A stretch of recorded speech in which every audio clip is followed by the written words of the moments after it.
Pode sentar, por favor. Aleluia. Amém. Bom demais ter você aqui. Principalmente sem pressa. Não tenha pressa não. 10h15, até uma meio-dia a gente termina. Amém? O tema deste mês aqui é transformados para transformar. Tema que o pastor Ronaldo usou. Primeiro domingo do mês, o pastor Ronaldo falou sobre a metamorfose da borboleta. Eu acho melhor falar metamorfose da larva, porque a borboleta não muda, quem muda é a larva, né? E no segundo domingo, dia 9, a professora Eliane, ela falou sobre a metamorfose da criança. E domingo passado, o pastor Marco Túlio, de BH, ele falou sobre a metamorfose da terra, baseado em Gênesis capítulo 1, né, que ele fala: a terra era sem forma e vazia, e depois houve tudo isso que nós vemos hoje. E hoje eu quero falar com você sobre a metamorfose do crente.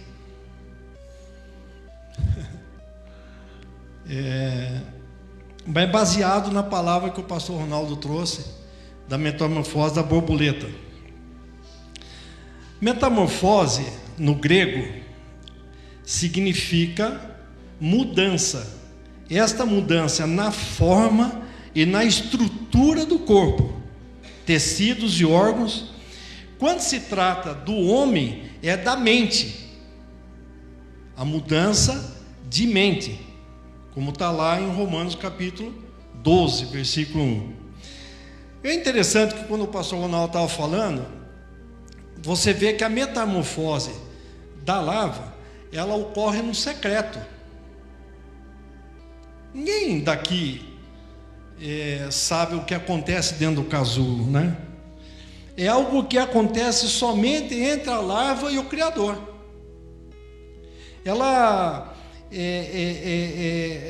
A ideia para mim é que somente aquele que fez a larva, que fez a natureza da larva, ele consegue mudar a natureza da larva em borboleta.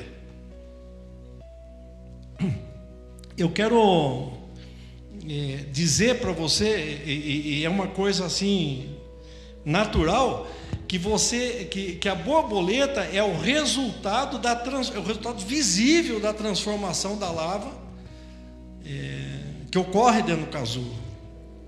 Eu fiquei, quando o pastor Ronaldo falou, eu fiquei imaginando a larva como a natureza caída da borboleta, como se como fosse a mesma gente. A larva é uma simbologia. Se eu olhasse para mim assim, né, e pudesse me ver como larva. A segunda coisa que eu quero destacar na pregação dele é que a larva ocorre no escondido, né? A transformação da larva ocorre no escondido. Se você pegar a Bíblia, lá o Salmo 139, ele fala: você não pode se esconder de mim, né? Se você subir aos céus, lá eu estou. Se você descer ao mais profundo dos abismos, lá eu estou. Então a transformação ocorre no escondido. Outra coisa interessante é que deve doer muito para a larva essa transformação, porque ela fica espremida no casulo, ela fica no escuro, ela fica apertada, ela não tem chance nenhuma de ver o resultado da transformação dela. Ela nunca vai se ver borboleta. Uma coisa que me chamou a atenção é que essa coisa que acontece dentro do casulo só acontece por fé. Você vê a definição de fé que está lá em Hebreus 11:1, ele fala bem assim: a fé é a certeza das coisas que se esperam, a firme convicção de trazer à realidade o que se não vê. Então eu acho que essa deve ser a ideia, o que ocorre com a lava. E aí vem uma pergunta interessante que veio para mim, né? Mas Deus já não podia criar a borboleta? Podia, certamente. Então por que ele fez a lava? Eu acho que Deus quis dar uma lição para nós. Ele falou bem assim: é assim que eu vou fazer com vocês.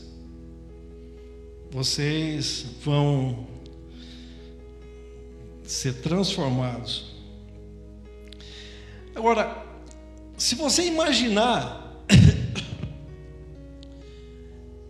todo esse trabalho que Deus teve, da lava, casulo, borboleta, tem que ter uma finalidade. Não pode ser uma coisa assim despretensiosa, sem sentido nenhum. A finalidade é a seguinte: a borboleta gerar uma nova lava, que pela ação do Criador, pela ação dele na vida da lava, transforma outra borboleta. Esse é o sentido da frase transformados para transformar. Amém? O povo está muito quieto, pastor. Uma outra coisa que eu sempre tive comigo é que qualquer que seja a transformação, ela tem que ocorrer na causa, não na consequência. Você está com dor de cabeça, você toma um remédio, um Doril, a dor sumiu? Não, sumiu não. Você aumentou os seus limites de tolerância da dor. Mas a causa, a transformação, ela ocorre na causa. E quando você é transformado na causa, se você se vê que você necessita de transformação, é porque você foi naturalmente formado para esse upgrade. Upgrade, fala assim, para essa transformação. Você foi naturalmente criado. E qual que é a finalidade da sua transformação? Qual que é a consequência da sua transformação? Você transformar outras pessoas. Por isso que o versículo que é a base que eu falo é Filipenses 1:21. Diz o seguinte: porque o meu viver é Cristo e o meu morrer é lucro. Então é esse que nós vamos ver o final dessa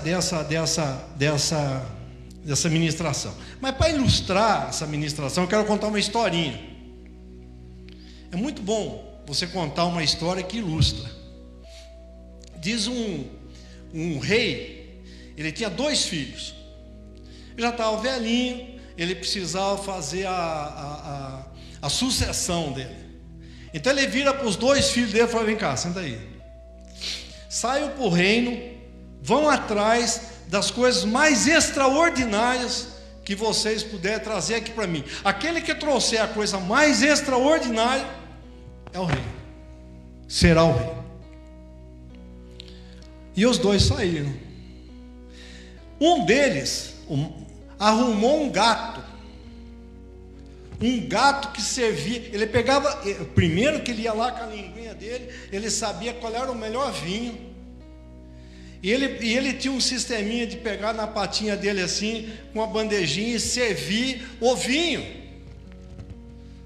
Os caras ficaram impressionados. E o outro filho falou: estou ferrado, não vou ganhar dessa nunca. Chegou no dia da apresentação, o mundo inteiro lá vendo, e o gatinho foi lá servindo. E o povo aplaudia. E todo mundo ficou olhando o que o filho, o outro ia fazer. E ele pegou uma caixinha e soltou 4 ratos. E o gato não teve dúvida. Largou a bandeja e saiu correndo atrás dos ratos. E ele foi rei. Esse que é o problema que eu quero conversar com você sobre transformação. É mais fácil ou menos difícil você aparentar uma transformação do que realmente comprová-la. A transformação, ela tem que ocorrer no caráter. A transformação, ela ocorre dentro do nosso caráter, naquilo que não é visível. Ela é demonstrada no nosso carisma. Mas ela não ocorre no carisma. Ela não pode ocorrer no carisma. Gênesis 1:26 diz que Deus diz: façamos o homem à nossa imagem, conforme a nossa semelhança. O caráter do gato era gato. Ele não perdeu a essência dele. A semelhança, que é o caráter, é a nossa mudança anterior, é onde deve ocorrer a nossa mudança. Ela deve ser demonstrada na nossa imagem, no nosso carisma. As pessoas têm que ver externamente a mudança que ocorreu dentro de nós e se transformarem através dessa mudança. A palavra de Deus diz isso. Amados, tem um texto de Mateus capítulo 5, versículo 16, ele diz o seguinte: que as pessoas que vejam as vossas boas obras, glorifiquem a Deus que está no céu. É aquele cara que roubava o tempo inteiro, não roube mais; aquele que bebia, não beba mais; aquele que faça isso, não faça mais. Mas é uma mudança interna. E aí vem uma condição impressionante, uma condição assim, sine qua non, de você saber se você precisa ser mudado. Porque você tem que se conhecer. Porque se você não se conhecer, você não sabe se você precisa ou não de mudança. Mas se você olhar para dentro de você, eu gosto muito dessa visão, Senhor. Olhar para dentro de você, você vai ver se você precisa ser transformado. A palavra de Deus lá em Hebreus capítulo 4, versículo 12, ele fala o seguinte, né? Que a palavra de Deus é mais cortante que qualquer espada de 2 gumes, que penetra até o ponto de dividir alma e espírito, juntas e medulas, e é apta para discernir os pensamentos e as intenções do vosso coração. É lá que vai ter que ocorrer a mudança, onde não penetra ninguém, onde você não sabe que acontece a divisão de alma e espírito e junto e medula. É lá que tem que ter a mudança. Você pega aonde, que o texto que eu gosto muito de Salmo 139, é onde você não consegue se esconder. Não é esconder do outro, é esconder de você mesmo. A mudança, ela tem que ocorrer transformando. O objetivo da mudança é transformar a nossa natureza pecaminosa de tal maneira que nós sejamos capazes de transformar os outros, não por simplesmente falar ou argumentar ou impor, mas por aquilo que nós fomos transformados. Fazer um testinho de conhecimento para você, mas não quero constranger você para responder não. Mas vamos lá, quem é que nasceu primeiro, o ovo ou a galinha? Nós vamos brincar de conhecimento. Se você responder o ovo, você está certo. A galinha foi criada por Deus. Quem nasceu primeiro? A árvore ou a semente? Deixa eu explicar para você. Quem nasceu primeiro foi o fruto. A árvore, ela foi criada por Deus. O fruto, Deus fez para alimentar você, de tal maneira que a semente é o agente reprodutor de uma nova árvore. O fruto, no presente momento, ele alimenta, mas no segundo momento, ele gera uma semente que vai alimentar o futuro, ou no futuro. Então, quem que nasceu primeiro? O homem, o pai, o sacerdote. Quem nasceu primeiro? Gênesis capítulo 1, 27 responde claramente que foi o homem. E eu fiquei pensando que vem daí a maioria das nossas frustrações, porque nós estamos mexendo num negócio chamado natureza pecaminosa, que na maioria das vezes ela fala mais alto. Não raramente, e até bem frequentemente, nós vemos que o nosso modo de agir, o nosso modo de ser, como homens, nosso modo de ser, ele foge do padrão de qualidade que Deus nos fez. Na engenharia é muito fácil isso. Na engenharia a gente tem um bloquinho assim chamado padrão, bloco padrão, né? Quando você vai pesar 1 quilo, tem 1 quilo padrão. O comparativo é aquele ali. Então eu quero fazer um estudo com você um pouquinho antes daquilo que Pedro fala em 1 Pedro 2:5, né? Antes de nós sermos transformados para transformar.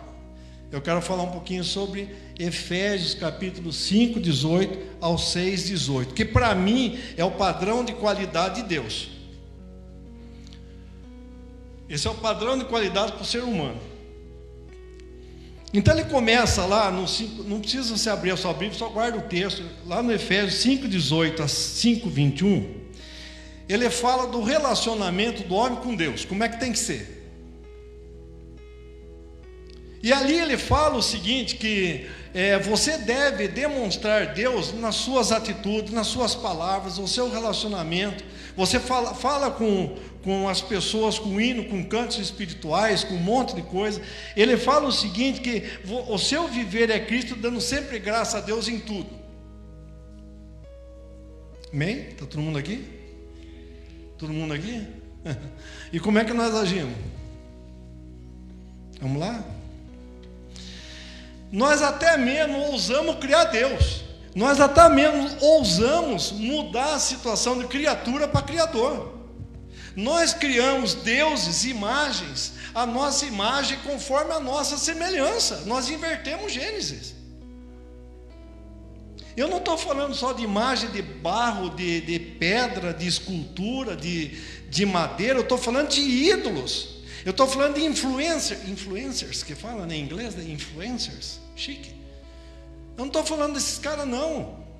Eu estou falando que nós, até mesmo a gente carrega em procissão, porque eles não andam, eles não falam, eles não ouvem, está lá no Salmo 115. Mas nós invertemos isso daí. E mais um detalhe: se eles não satisfazerem as nossas necessidades, não atenderem os nossos prazeres, no momento que a gente quer, a gente faz o quê? Cria um novo Deus. A gente muda. Aquele cara me decepcionou. Então agora eu vou torcer por esse aqui. A gente muda isso. Eu não gosto de falar de católicos e evangélicos, porque eu acredito que tenha muito mais católico crente do que evangélico. Eles creem na pessoa errada, no objeto errado, mas não estou falando que eles não creem. Segundo, a parte do cônjuge, Efésios 5, 22 a 33. Acho lindo esse texto, que ele fala bem assim, que Cristo é o cabeça da igreja, e o homem é a cabeça da mulher, né? E tem aquela piadinha que a mulher, o pescoço, leva a cabeça para onde quer, né? Mas não é por aí não. Não é por aí não. O que eu quero falar é o seguinte, que ele fala o seguinte, entre o amor sacrificial e o amor de negócios, né? Então é um padrão de qualidade. Eu acho lindo o texto de 5:33 de Efésios, que ele fala o seguinte: mulher, respeite seu marido. Marido, ame a sua mulher. Acho lindo isso. O homem tem um senso de respeito e a mulher tem um senso de amar. Então ele faz o contrário. Agora, o que é que nós fazemos? Esse é o padrão de qualidade. Vamos mexer porque nós fazemos. Igualmente a criação de novos deuses, nós criamos novos relacionamentos. A mulher não nos atende, a mulher não nos satisfaz, troca de mulher, pô. Muda. O cônjuge não agrada, troca. O relacionamento não satisfaz? Faz outro. No interior da nossa casa, o problema é que nós desejamos, antes de tudo, ser sacerdotes do que cônjuge. E a nossa mulher quer o quê? O marido das mulheres quer o quê? Que eles sejam cônjuges. Tem hora que você precisa separar o cônjuge do sacerdote. Que compreenda os relacionamentos, os erros, os acertos, que às vezes a gente precisa mais de um abraço do que um versículo bíblico. Mas já não tem dúvida de meter versículo bíblico. Nós invertemos o sentido da criação. Nós somos sacerdotes, antes de sermos homens e mulheres a serviço do Criador para mudar o nosso relacionamento dentro da nossa casa. Nós somos tão espirituais que até Deus se constrange de nós. Na hora que não tem menor não, né? Não. Na hora do sexo só falta fazer um buraquinho no lençol, né? Para não ver o corpo do outro. É uma coisa impressionante. Filhos, Efésios 6:1-4. Esse é um texto lindo. Diz o seguinte: vós filhos, sede obedientes aos vossos pais no Senhor, por isso é justo. Honra teu pai e tua mãe, que é o primeiro mandamento com promessa, para que te vá bem e viva muito tempo sobre a terra. Eu acho lindo isso. Esses caras sofrem com nós, os filhos. Misericórdia. Esses sofrem absurdamente com a gente. Lá no livro de Mateus capítulo 7, tem um versículo maravilhoso, que é o 12, que ele diz o seguinte: tudo que você quer que os homens façam para você, faça primeiro para eles. Você quer ter respeito? Respeite. Você quer ter relacionamento? Tenha relacionamento. Você quer ter diálogo? Tenha diálogo. Mas como é que se exige algo que você não oferece? Dá a impressão que nós, pais, não fomos filhos. Dá a impressão que a gente não passou por esses atrapalhos e atalhos da vida. Dá a impressão que tudo aquilo que a gente fala para os nossos filhos fazerem é porque nós somos perfeitos. Dá a impressão que a gente nunca errou. E toma exortação bíblica. E quando não dá conta de resolver o problema em casa, traz para os pastores, nas igrejas, ou para os professores no colégio. Como se tivesse obrigação de educar os filhos que nós geramos.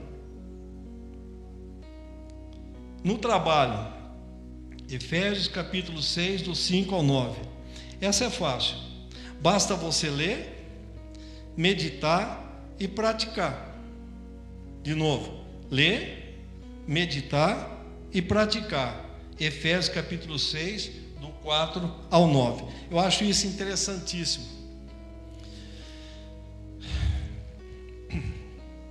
Você crê que Deus criou todas as coisas? Amém? Amém?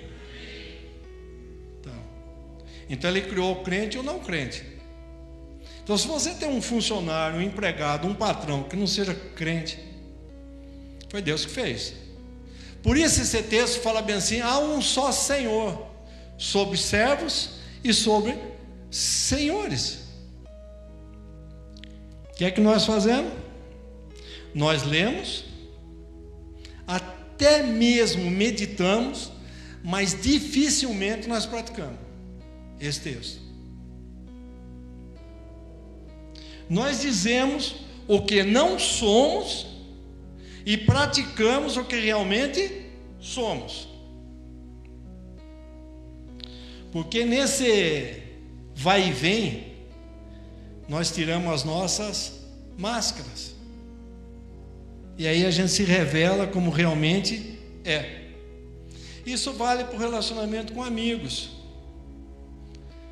Nós exigimos atitudes humanas, cordiais, de amizade, mas a nossa reciprocidade é cruel, maligna, na maioria das vezes interesseira e desenfreada. Ministério na igreja, Efésios 6:10 a 18. Eu estou pegando o padrão de qualidade que a Bíblia diz e estou trazendo para aquilo que nós fazemos. Amém? Aqui diz o seguinte, que nós devemos nos revestir com a armadura de Deus, que nós devemos exercitar a guerra do Senhor preparados.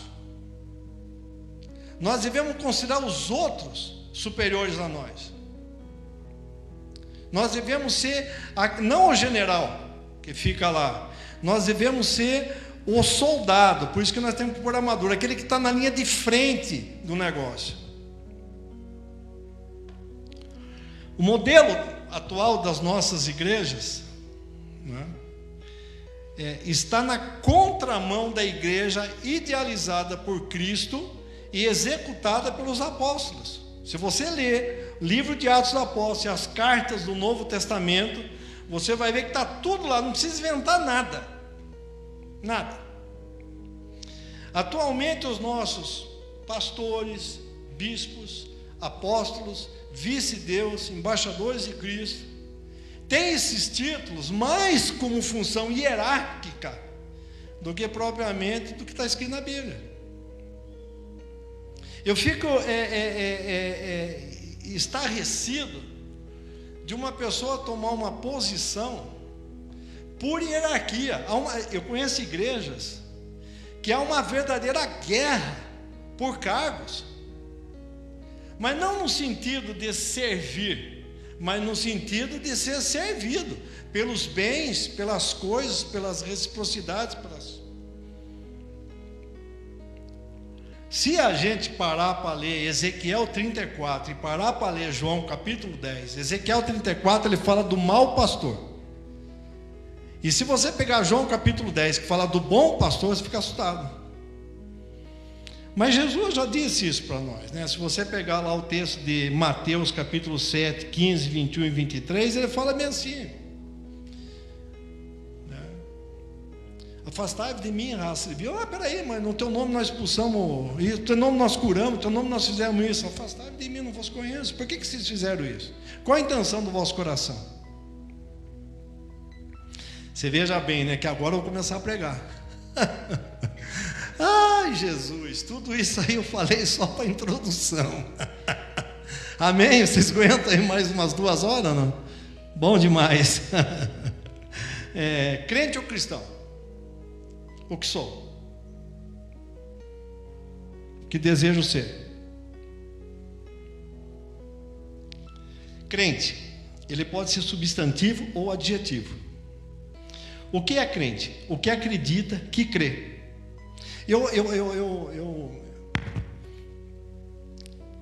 Eu fiz primeira comunhão na igreja católica. Eu tinha que decorar o credo. Creio em Deus Pai Todo-Poderoso, Criador dos céus e da terra. Lembra isso aí? Eu lembro. Isso é o crente. E o que é cristão?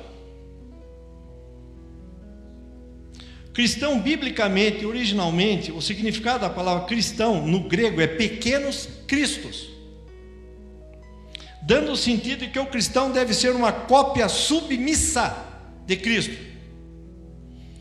De novo, a palavra submissa aí é alguém integrado na missão, amém? Não é sob e não é sobre, é sub. Ele está integrado na missão. Então é alguém que está integrado na missão de Cristo. A designação não está relacionada à religião da pessoa, mas sim à identidade que essa pessoa tem com a pessoa de Cristo. Ponto final. Isso é definição. Então vamos lá. Quem veio primeiro? O crente ou o cristão?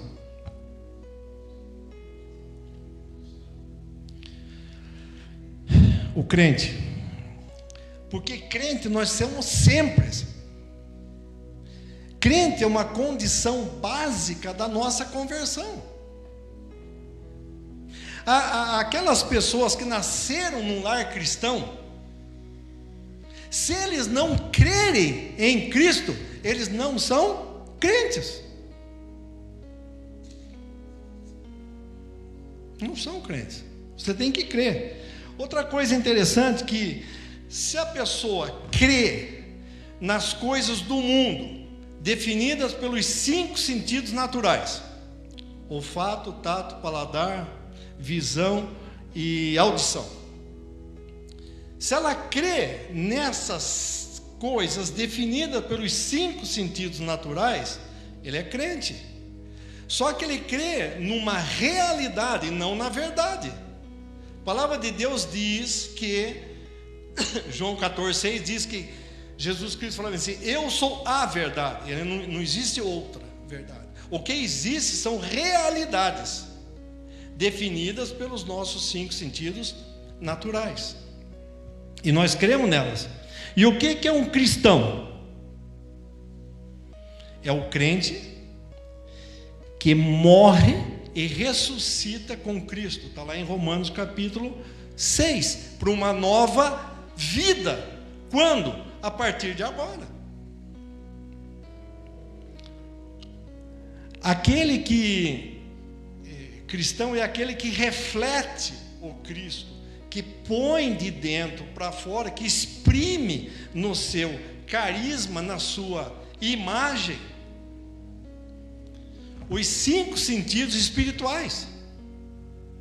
Lá em cima, o mundo fala de 5 sentidos naturais. Aqui embaixo nós estamos falando de 5 sentidos espirituais: fé, crer, meditar, ler e praticar a palavra de Deus. Se não for nessa sequência, não adianta. Tem uma outra pergunta: como é que eu posso me transformar de crente para cristão? Como é que eu posso permitir que Cristo mude a minha natureza pecaminosa, interior e anterior? Como é que eu faço? Só tem um caminho. Qual que é? A santificação. A palavra de Deus diz em Hebreus 12, 14, ele diz que sem a santificação você não verá o Deus. Ele fala o seguinte, que a santificação é o caminho a ser percorrido por todo crente para se transformar em cristão, e uma vez transformado, ser capacitado para transformar outros crentes em cristão. Santificação. E aí nós voltamos à pergunta inicial: quem que nasceu primeiro? O crente ou o cristão?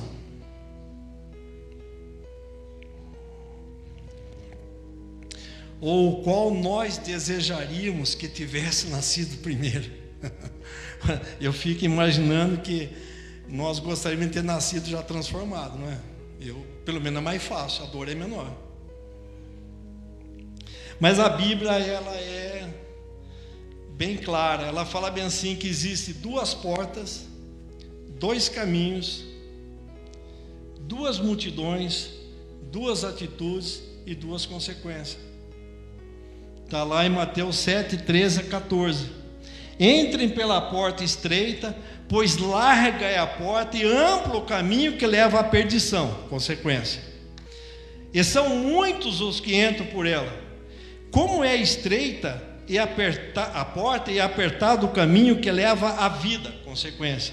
São poucos os que a encontram. E eu achei interessante, lendo o capítulo 7 de Mateus, que lá em cima, no capítulo 7, do 7 ao 18, há uma temeridade do ser humano. Porque ele fala bem assim: aquele que busca, encontra. Aquele que bate, abre. E aí complica. Porque será que nós desejamos procurar a porta, bater nela e entrar? Meu Deus, né? E a Bíblia diz que não, que nós não desejamos.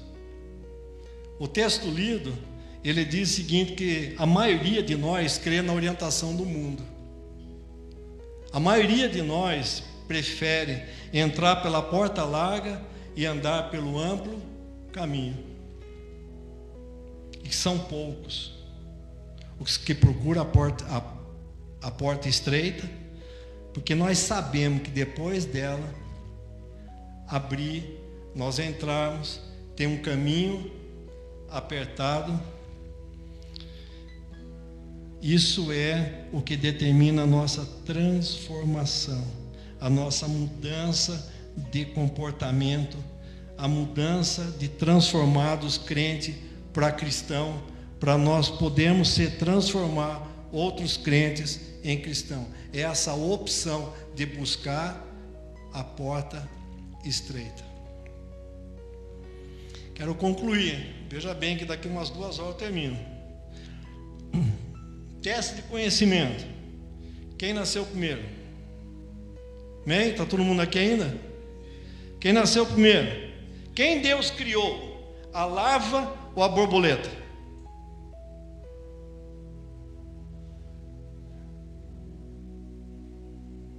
Vocês não prestaram atenção não. Ô professor, eu vou chamar a atenção do povo aí. Certamente foi a borboleta. Deus criou a borboleta que vai girar outra larva, concorda? Mas Ele criou a borboleta para conviver com Ele no Éden, para enfeitar o Éden. Ele criou a borboleta como um ser perfeito para voar. Ele não criou, Ele criou o homem para conviver com Ele no paraíso. É que nós não temos outro nome, né? A larva, a borboleta, homem, a gente devia ter um outro nome para esse corpo que está aqui. Assim também Deus criou o cristão para conviver com Ele. Está lá no capítulo Gênesis 3:8, para conviver com Ele no Éden. Na viração do dia, o Senhor vinha conversar com o homem. Tal qual nós, quando pecamos e fomos destinados a viver na terra com a natureza caída, pecaminosa, diferente daquela que convivia com Deus no Éden, a borboleta também teve o seu corpo adaptado para viver na terra, na forma de uma larva. Rastejar na terra como larva é diferente da criação divina como borboleta para voar no infinito. Nós não fomos criados para viver aqui na terra, gente. A Bíblia afirma isso em João 17, do 15 ao 17. Ele fala bem assim: não os tire do mundo, eles não são do mundo, mas vamos lá, vamos cuidar deles aqui. Eu vou fazer um resuminho. A larva é a criatura de Deus adaptada para viver na terra e destinada a ser transformada, destinada a uma transformação com o intuito de voltar à sua convivência no Éden na forma de borboleta. Amém? O que é borboleta? Somos nós, esses são os crentes, a larva, são os crentes. A borboleta, somos nós na terra aguardando voltar ao Éden, nós somos os cristãos. Casulo é o mundo, é o ambiente que Deus preparou para a nossa transformação, de crente para cristão, de larva para borboleta. Agora, santificação. Quero voltar nesse tema. O que é a santificação nesse resumo aí? É o fenômeno que ocorre dentro do casulo, dentro do mundo. Voluntariamente, eu peguei um videozinho lá. Voluntariamente, a larva ela procura uma árvore com extremo sacrifício. Ela sobe a árvore, prende-se a um galho e constrói o seu casulo de transformação. Lá no esconderijo, no secreto, que acontece essa transformação, algo só o Criador e a larva sabe. Ela morre para o mundo, renasce, ressuscita como borboleta, para retornar à sua criação original e para ela conceber uma nova lava que vai, pela ação do Criador, transformar numa nova borboleta. Essa é a função nossa. E como esse processo é dolorido, envolvendo renúncia, envolvendo posturas cristãs, dependência exclusiva de Deus, fé. São poucos os que procuram a porta estreita, o caminho apertado da santificação. Eu fico imaginando que muitos optam por não subir na árvore, é o caminho, ou se recusam a serem transformados em borboleta, preferem morrer como larvas rastejantes no mundo.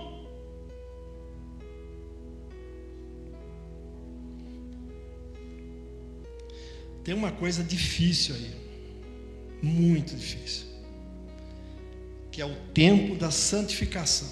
Quanto tempo dura a santificação? Ela vai da conversão à ressurreição. É o tempo que você passa no casulo. O mais difícil ainda é fazer tudo isso por fé.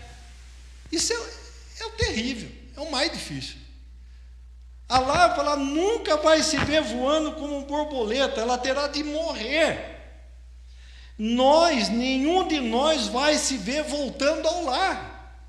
Nenhum de nós vai estar vivendo com os nossos irmãos aqui, que vão estar ressurretos lá, com Jesus Cristo, nosso primogênito, nosso irmão maior, e com Jesus, com Deus, nós não vamos ver isso. Nós temos que fazer toda essa transformação aqui por fé.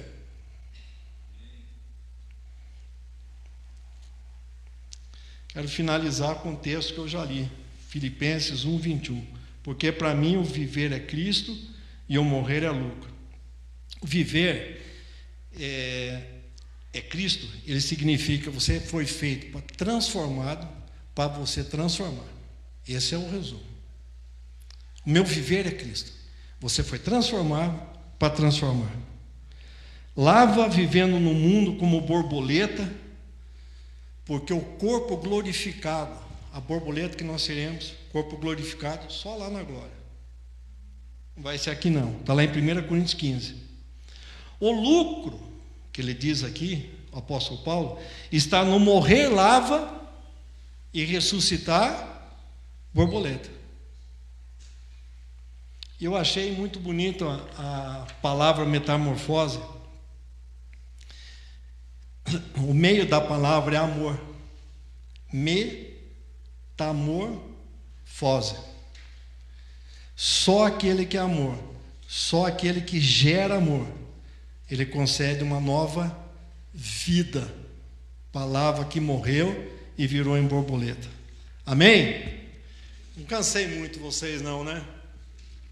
Então você fica em pé aí para a gente orar um pouquinho aí. Só um pouquinho, não é muito não. Pai, em nome de Jesus, nós queremos te agradecer a sua palavra lida, ministrada. E eu sei que quando a gente ora para uma larva, a gente tem vontade de pisar com o pé assim, esmagar. Tão feia que é. Mas quando a gente vê uma borboleta, a gente quer pegar na mão e ficar admirando a beleza. Assim somos nós. Natureza pecaminosa, caída como lava. Nós somos tão feios quanto eles. Mas uma vez transformados pelo Espírito Santo de Deus, nós seremos tão belos. Nós seremos sal que dá sabor à terra. Nós seremos luz que ilumina o caminho de outros que precisam ser transformados. Em nome de Jesus. Amém?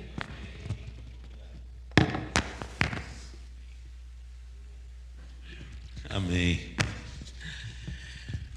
Pode sentar mais um minutinho?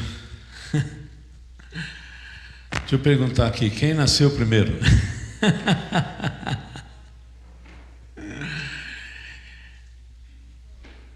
Muito importante isso, né? Muito importante. E esse tema desse mês, exatamente